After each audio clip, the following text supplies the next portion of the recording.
2026 সালের প্রথম দিক বললে ভুল হবে না। ইংরাজি নববর্ষে যেমন সবাই খুব আনন্দ করে, তেমনি আমাদের আসল এক্সাইটমেন্ট থাকে সংক্রান্তি নিয়ে। বাংলায় সংক্রান্তি বললেও আমাদের আসামে তাকে বিহু বলে সারা ভারত চেনে। আসলে নাম আলাদা হলেও উৎসবের আনন্দ নেওয়ার আবেগটা দুই প্রান্তেই এক। আর এই সংক্রান্তি বা বিহু মানেই তিল দিয়ে মাংসের এক দারুণ আয়োজন। আসামে এই শীতের দিনে তিল মাংস খুবই জনপ্রিয়। নতুন বছরে ঠান্ডার দিনে তিলের নাড়ু বা তিল দিয়ে বানানো পিঠা তো অনেক খাওয়া হবে। তবে কালো তিলের সঙ্গে মুরগির মাংস এই ঠান্ডার দিনে আমাদের এক প্রিয় খাবার।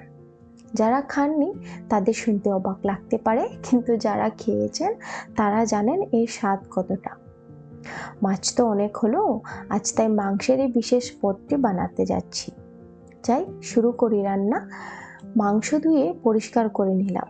কড়াইতে তেল গরম করে তেজপাতা ও পেঁয়াজ কুচি হালকা লাল করে ভেজে মাংসটা দিয়ে দিলাম। এরপর আদা রসুন বাটা, লবণ, হলুদ ও প্রয়োজনীয় মশলা দিয়ে ভালো করে মিশিয়ে ঢাকা দিয়ে রাখবো। এ ফাঁকে কালো তিলগুলো অল্প ভেজে নিয়ে কাঁচা লঙ্কা দিয়ে মিহি করে পেস্ট করে নেব। মাংস 10-15 মিনিট কষানো হলে তিলের মিশ্রণটি দিয়ে আবার ভালো করে মিশিয়ে নেব। তিল দেওয়ার পর বেশিক্ষণ কষানোর দরকার নেই, 5 মিনিট মান রেখে সামান্য গরম জল দিয়ে মাখা করে নামিয়ে নিতে হবে। আর হ্যাঁ, আমার মতো যারা মাংসে আলু ছাড়া ভাবতেই পারেন না, তারা কিন্তু আলু দিতে ভুলবেন না।